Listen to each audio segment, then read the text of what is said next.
And I said, maybe. What do I sell those for? No, I said, what do these cost? And he said, they cost about $200, $190 or something like that. And I go, okay, and what do I sell those for? And he goes, you don't sell those. You use those. And I looked, and he handed them to me, and I looked at them, and I go, I don't have the body parts for this stuff, but what do you sell it for? And he says, well, you sell it for, it's around $350. And I said, okay, all right, well, I'll give it some thought. And so I left.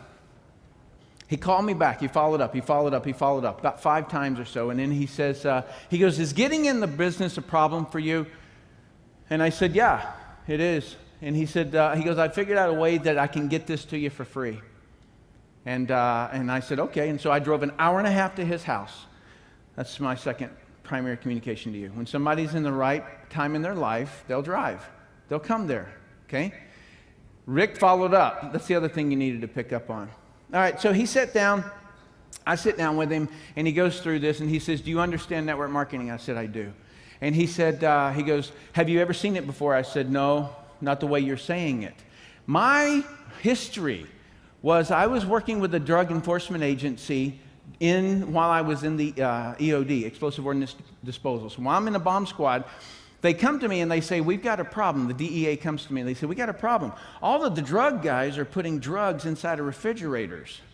And so our DEA guys go in there, boom, boom, boom, shooting everybody. They open the refrigerator looking for the drugs, and the drugs blow up. Okay, the bomb blows up inside the refrigerator. It blows the DEA guy up, and it blows the drugs up, and so they don't have any evidence anymore. And so they say, we need you to go in first. Really? Sounds like a heck of a job. Let me do this. And so I did. And so I would be the first guy through the door. I'd look for tripwires. I'd do a tripwire sweep, pit bull, ugly guy. You know, I would do that kind of a thing, and we would be shooting all the way in. And then I would defuse the refrigerator, and then we could open up and get the drugs out.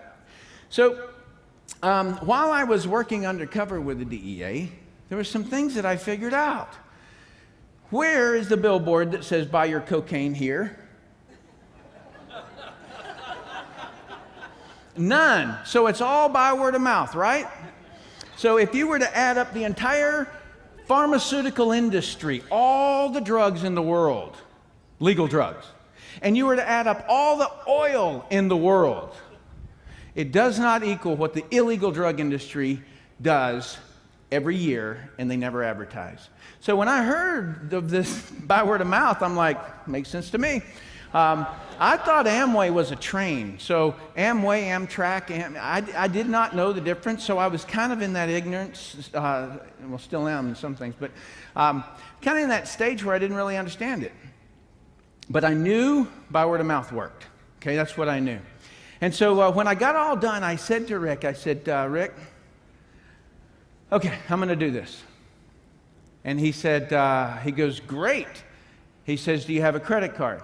And I said, I do. But before we do this, the one thing that I've always learned in all of my military experiences has been this, is that the opportunity sounds all great in the beginning, but there is such an ugly back end. And, you know, they always talk to us about how we're going to get into this zone, we're going to skydive in, and we're going to swim over here, and blah, blah. They never talk to us about how we're going to get out of there, right?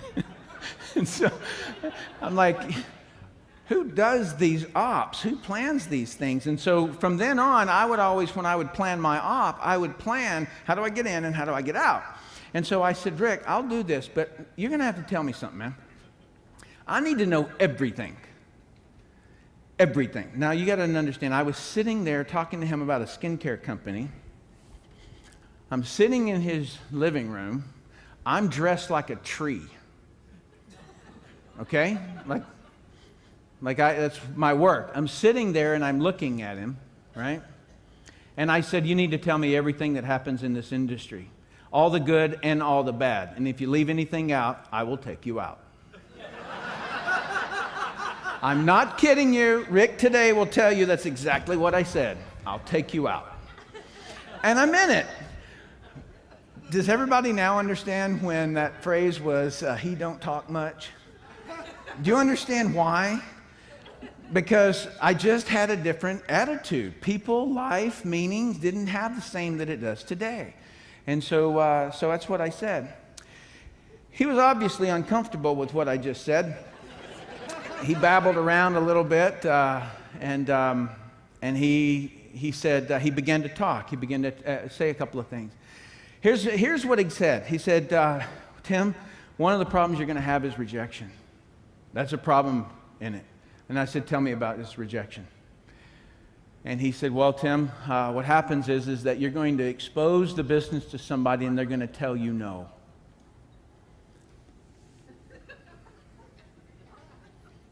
And I go, and then what?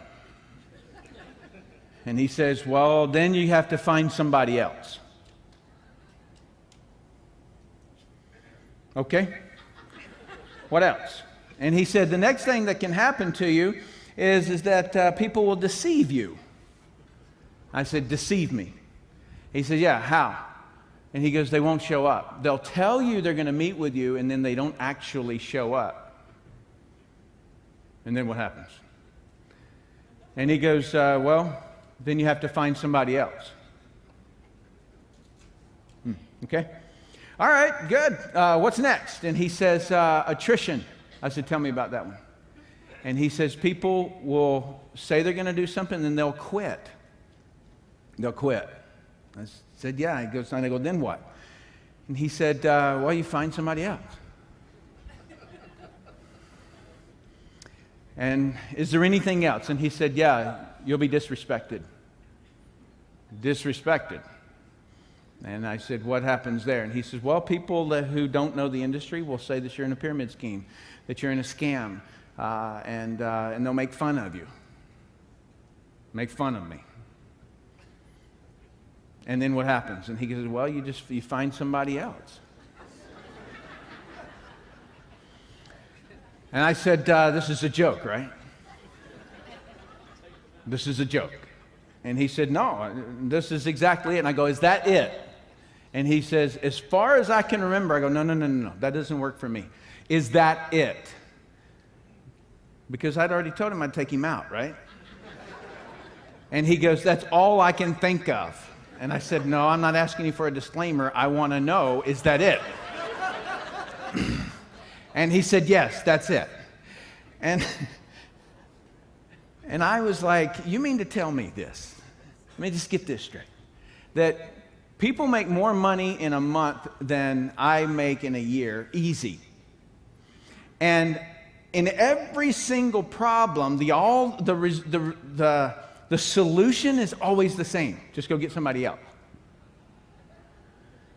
See, in my world, where I came from in the bomb squad, what I was doing at the time, rejection meant that the bomb blew up in my face. Right? Deception is when the enemy planted booby traps in my area. Okay? Attrition means the whole team got wiped out and I've got to figure out the rendezvous point on my own. And disrespect is when somebody is shooting at me.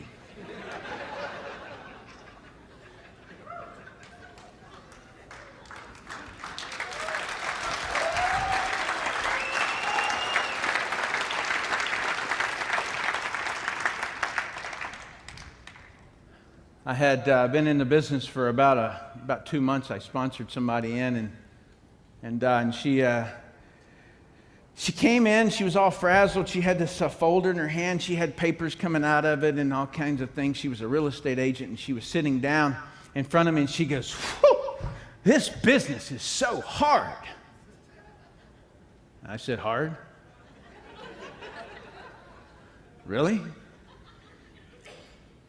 If you'd understood where I was at just prior to coming in, I had dug a hole that was just about 6'4", just above my height, and I was in that hole for several weeks.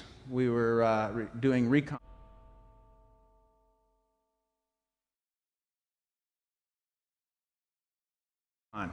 And we had a little periscope up there. So whatever I did in that hole, I lived in.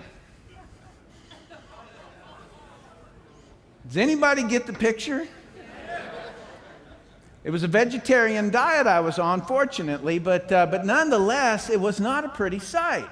And so I find it pretty humiliating and horrifically laughable when someone can go through this industry and somehow come out on the other side of it and go these words, "It's hard." It's hard? Really? Then that tells me you've had one plush life. If this is hard, right? I sit in my chair, and my chair's got 3 buttons on it, okay? This one will move the back piece of back a little bit. And this one will slide me down so that my feet sit right on the ground. And this one right here, it'll allow me to rock back and forth. Anybody got a chair like that? You call it hard to sit in that thing? You stand up with your elbows like this for a week, and you do everything that you do. In other words, you know how you go to the bathroom? You don't get to go to the bathroom. You just sit right there and go to the bathroom. And then when you have to urinate, you do that too. And when you have to get a drink of water, sorry. And when you're hungry, there's this little tiny thing that's green. It's about this big. It's called MRE. Meal ready to eat, meal ready to exit is what we call it, nicknamed. And you open this thing up and you eat it, and it is horrific. All right? That's what we did. And so somehow when people tell me, "Tim, this is so hard," I say, "Are you joking? This is not hard at all." So can I just get everyone's agreement for just a second for you to step back out of your very difficult world? And just ponder this one little thing. You sit on your butt. You make a phone call. Anytime you want a peanut butter sandwich, you can just go upstairs and get it. Anytime you want a drink of water, you just go get it. And it's fresh water. And you can even have it reverse osmosis if you want to. You should be ashamed of yourself if you ever in your life say this is hard.